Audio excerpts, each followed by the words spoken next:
अस्सलाम वालेकुम गाइस। तो आज हम लोग जो है फूड ऐप बना रहे थे, उसमें हमने आज लोग मज़ीद APIs बनानी है। लास्ट टाइम हमने ऑथेंटिकेशन की API बनाई थी, अब हमने बनानी है प्रोडक्ट्स की API। उसमें प्रोडक्ट्स की API में हम लोग जो है आज APIs बना रहे हैं क्रिएट प्रोडक्ट की और लिस्ट प्रोडक्ट्स की। ओके। अच्छा, अब यहाँ पे एक जो चीज़ है बहुत इम्पोर्टेंट है और एक ट्रिक है, यूँ कह दें, मैं आपको बताना चाह रहा हूँ कि लाइक लेट्स सपोज मुझे अगर चाहिए क्रिएट प्रोडक्ट की API और लिस्ट प्रोडक्ट की, उसके बाद ज़ाहिर है मुझे एक चाहिए डिलीट प्रोडक्ट की API भी चाहिए। तो अब आपके माइंड में ये होगा कि मैं क्या करूँगा, मैं तीन मेथड्स बनाऊँगा और इन तीन मेथड्स के लिए मैं तीन URLs बनाऊँगा। एक बनाऊँगा क्रिएट प्रोडक्ट, एक लिस्ट प्रोडक्ट, एक डिलीट प्रोडक्ट। जैसे चलता आया है, जैसे हम करते आए हैं कि हमने जो है जितने मेथड उतने URL, हर मेथड का अलग से URL। तो उस हवाले से आज मैं आपको एक नई चीज़ बताने जा रहा हूँ कि आप लोगों को ऐसा करने की ज़रूरत नहीं है। अगर आप लोग जो है वेब के अंदर यहाँ पे API के अंदर सॉरी, अगर आप ये लाइन लिख दें air out double : API resource products और उसके बाद आगे आप अपने कंट्रोलर का सिर्फ पाथ दे दें, तो ये क्या करेगा, ये मुझे कुछ बेसिक API खुद ही बना के दे देगा। जैसे कि मैंने अभी यहाँ पे आपके सामने लिखा हुआ है और प्रोडक्ट्स, और मैंने आगे प्रोडक्ट्स कंट्रोलर का मैंने नाम लिख दिया। अब मैं इधर आता हूँ तो मैं चेक करता हूँ, तो मैं यहाँ पे देखो मैंने लिखा हुआ है।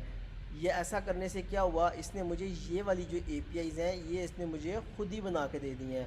यानी कि अगर जो है इंडेक्स मेथड है, इसको मैं यूज़ कर सकता हूँ टू शो लिस्ट प्रोडक्ट्स।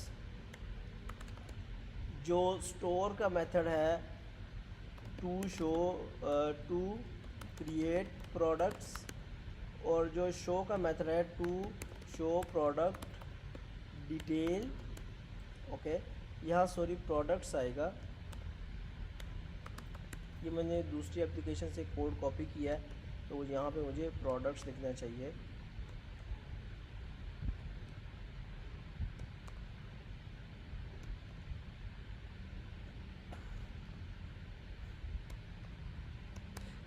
ये जो आप जो है इसमें देख रहे हैं आप लोग, ये जो कर्ली ब्रैकेट में प्रोडक्ट्स लिखा हुआ है, यहाँ पे बेसिकली URL में ID आएगी, URL में पैरामीटर आएगा जो आपने भेजना है, वो प्रोडक्ट की ID ही होगी। ओके, आगे जो है वो इसको कॉल करेंगे तो ये प्रोडक्ट दिखाएगा। इसी तरह अपडेट का जो मेथड, अगर हम इसको कॉल करेंगे, मैं इसको यहाँ से क्लियर कर देता हूँ और मैं आपको ज़रा डिटेल में बता देता हूँ। अगर मैंने जो है प्रोडक्ट्स URL को गेट रिक्वेस्ट से कॉल किया तो मेरा इंडेक्स वाला मेथड चलेगा, बल्कि मैं इसको पहले कर लूँ प्रोडक्ट्स, मैं इसको पहले मैं इनकी ना नेम्स चेंज कर लूँ ज़रा।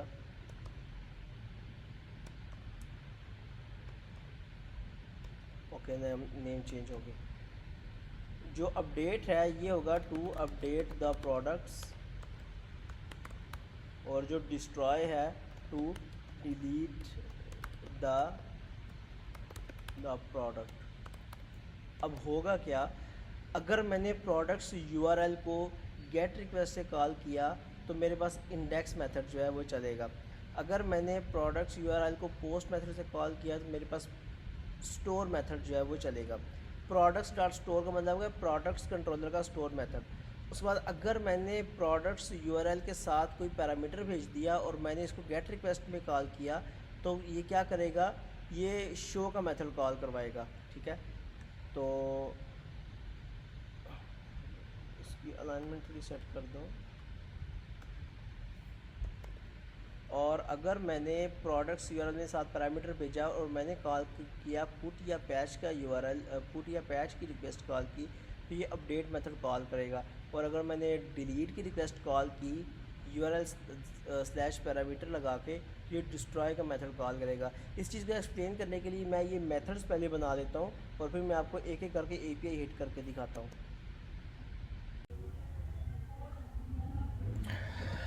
ओके, तो गाइस मैंने ये मेथड्स सारे बना लिए हैं। अब मैं इनको जो है चला के देख लेते हैं एक एक करके कि हमारे पास क्या रिस्पॉन्स आता है।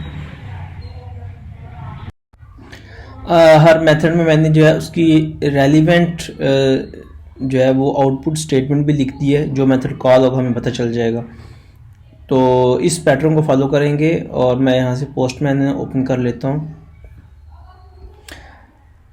यहाँ से पोस्टमैन ओपन हो गया और यहाँ से अब मुझे जाना है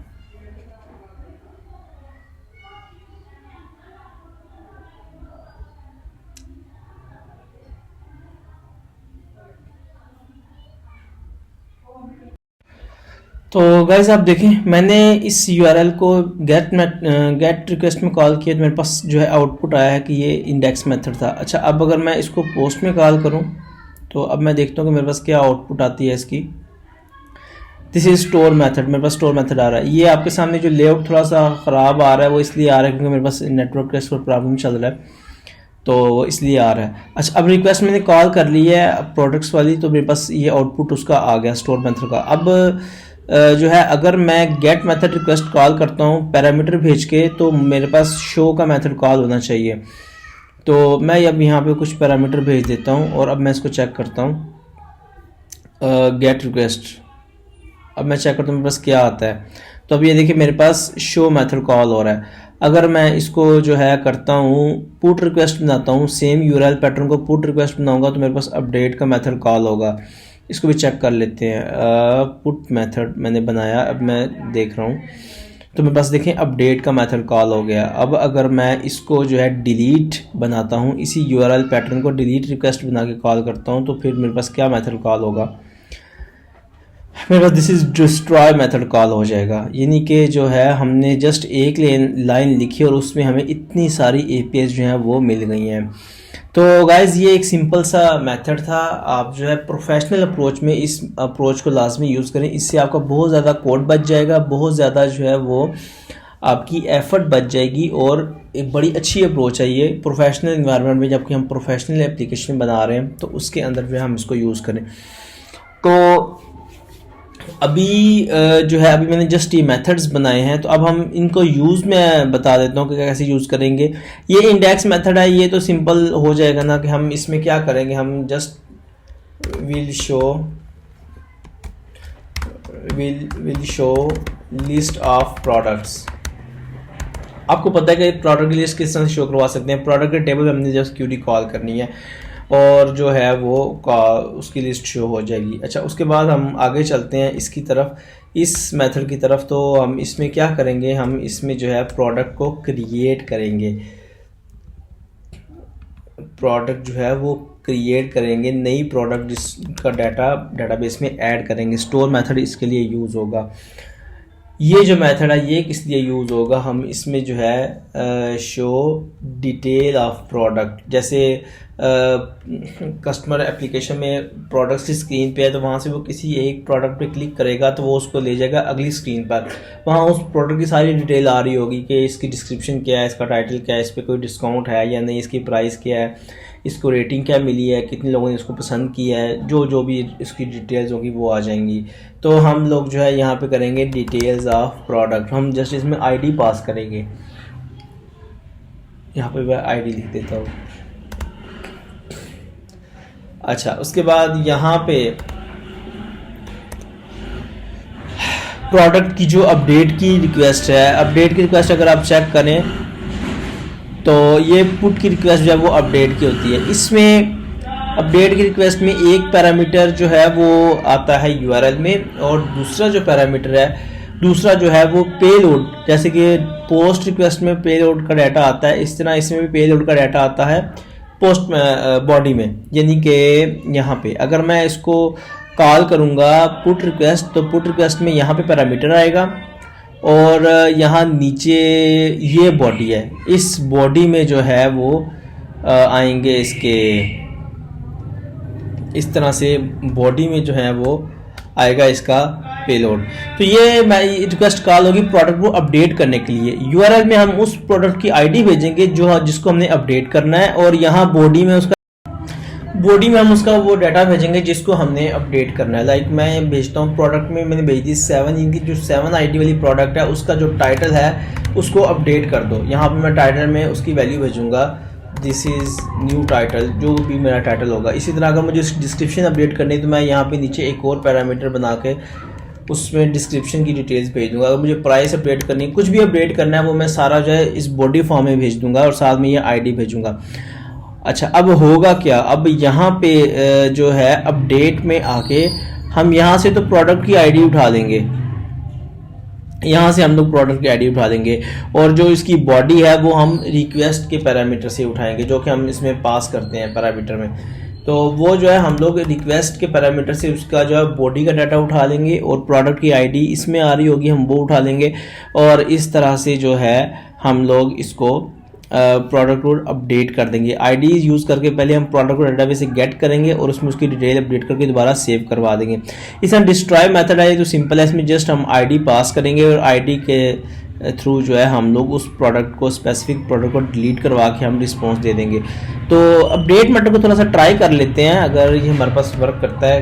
ये क्या इसका सिनेरियो है, इसको मैं रिक्वेस्ट का पैरामीटर पास कर देता हूँ, और यहाँ पे मैं एक चीज़ कर देता हूँ कि अपडेट मेथड विद आईडी, यहाँ पे मैं जो है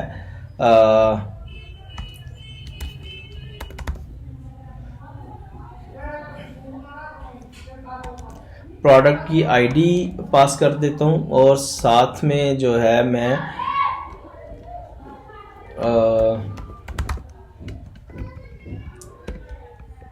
बॉडी में जो है मैं पास कर देता हूँ रिक्वेस्ट आल का मतलब कि जो भी रिक्वेस्ट में वैल्यूज आ रही हैं, पेलोड आ रहा है, वो सारा जो है मेरी रिस्पॉन्स में भेज दो। अब इसको ट्राई करते हैं। मैं यहाँ पे जो है पुट रिक्वेस्ट बनाता हूँ, और ये मैंने साथ में इसका जो है भेजा कि जी टाइटल मुझे अपडेट करना है। टाइटल मैंने भेज दिया, और जो है टाइटल मैंने भेज दिया, और इसमें मैंने आईडी भी भेज दी। अब मैं इसको चेक करता हूँ मेरे पास देखिए रिस्पॉन्स में क्या आता है।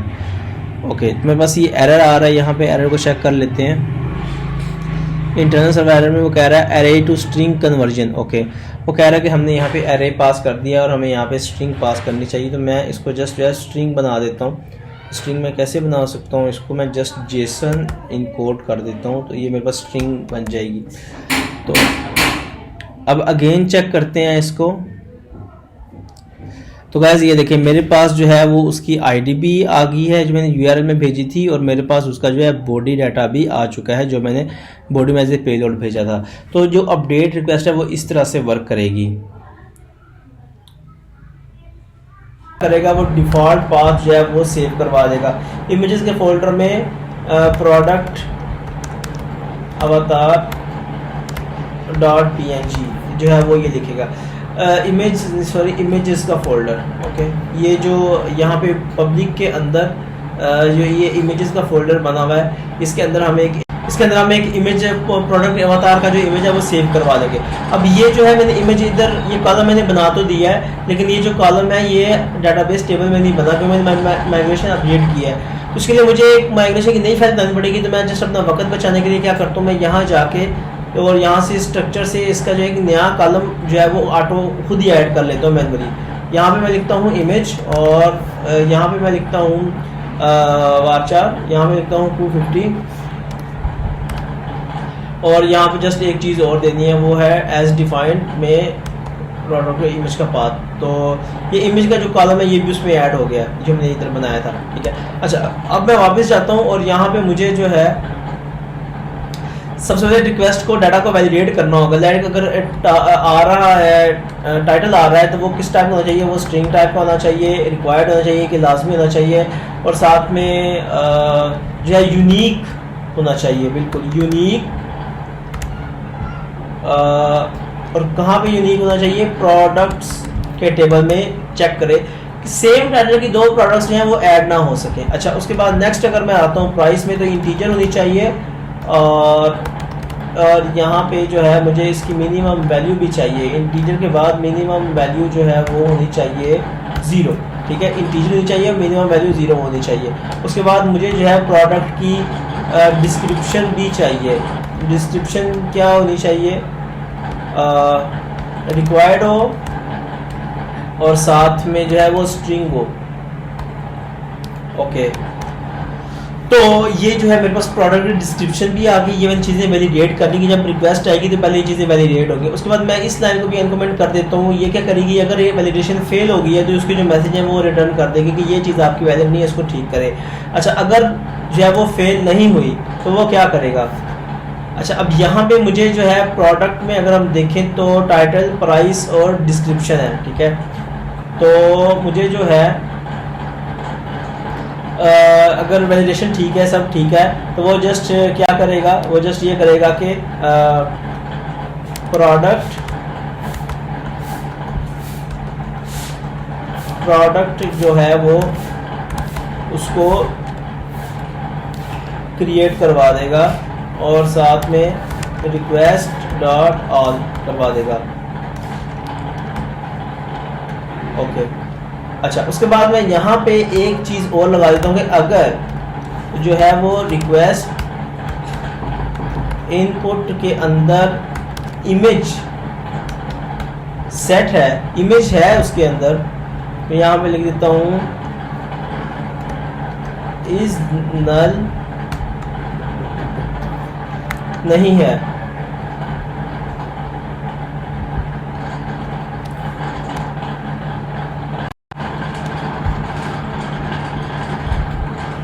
तो क्या करेगा वो, हम इस लाइन को जो है उठा के रख देते हैं इधर।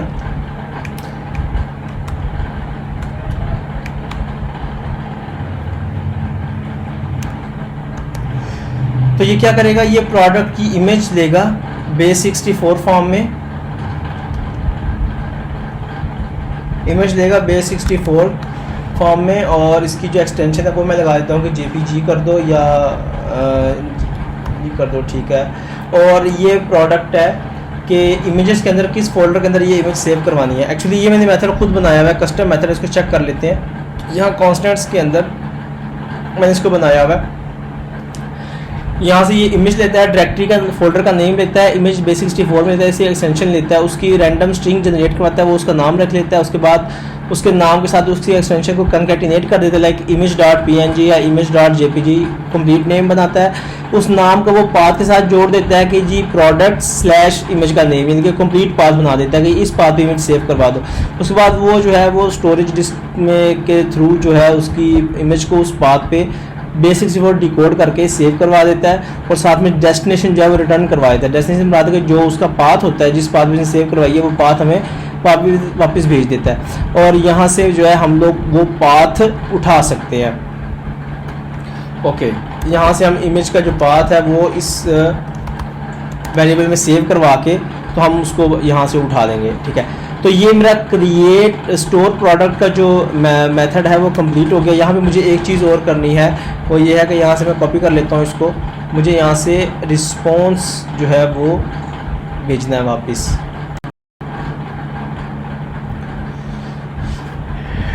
मुझे यहाँ से रिस्पॉन्स वापस भेजना है कि जी प्रोडक्ट जो है वो successfully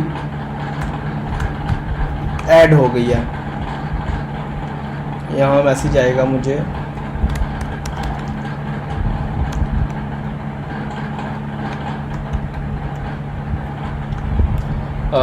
product added successfully.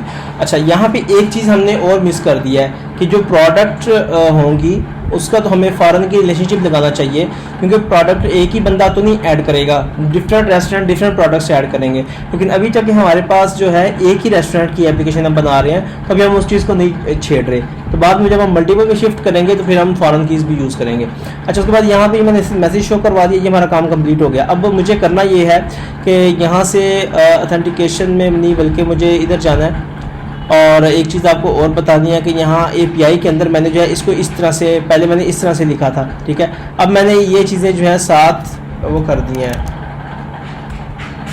Add कर दी हैं। ये बेसिकली क्या है, ये इसका मिडलवेयर है, auth_sanctum, ये मिडलवेयर है। ये चेक करेगा कि क्या ये जो यूज़र API क्रिएट कर रहा है प्रोडक्ट की, ये लॉग्ड इन है, इसके पास टोकन है टोकन साथ आएगा। अगर टोकन होगा तो वो जो है मिडलवेयर उसको पास कर देगा और वो प्रोडक्ट के कंट्रोलर को एक्सेस करेगा और उसकी एपीआई चल जाएगी। अगर नहीं होगा तो वो उसको जो कह देगा, वो कह देगा जी आपका टोकन वैलिड नहीं है या आपने लॉगिन नहीं किया हुआ। तो जो है मिडलवेयर चेक करेगा कि जी अगर यूज़र ने लॉगिन किया हुआ है तो ही वो प्रोडक्ट ऐड कर सके। लॉगिन अगर किया होगा तो उसके पास टोकन होगा, जब टोकन आएगा तो फिर उसका जो है ये मिडलवेयर उसको पास कर देगा, उसको प्रोसीड कर देगा, वरना उसको एरर दिखा देगा कि आपका टोकन वैलिड है या एक्सपायर्ड है या जो भी है। तो टोकन की बेस पे यहाँ पे जो है वैलिडेशन लगाई है मैंने और मैंने एपीआई को सिक्योर किया। अब मैं आपको ये करके दिखा देता हूँ। मैं सबसे पहले इधर जाता हूँ और यहाँ से जो है मैंने ये टोकन ऐड किया हुआ है। टोकन इस तरह से ऐड किया जाता है। अब मैं फ़िलहाल के लिए इसको जो है वो हटा देता हूँ, मैं इसको हटा देता हूँ और यहाँ से मैं नो ऑथेंटिकेशन जो कि डिफ़ॉल्ट होता है वो मैं कर देता हूँ। अच्छा, अब मैं इस एपीआई को हिट करता हूँ, देखते हैं मेरे पास क्या आता है। तो अगर मैं इसको प्रॉपर HTML फॉर्म में देखूँ तो वो मुझे कह रहा है राउट लॉगिन नॉट डिफाइंड, यानी कि उसने उसको लॉगिन के ऊपर रिडायरेक्ट किया लेकिन लॉगिन का राउट उसको मिला नहीं, उसने एरर दे दिया। तो बेसिकली जो है हमारा एपीआई जो वो सिक्योर हो गया है कि अगर वो यूज़र ने टोकन नहीं भेजा, अपना टोकन नहीं है उसके पास, तो यूज़र लॉगिन नहीं है तो वो उसको लॉगिन की तरफ लेके जा रहा है कि पहले लॉगिन करो।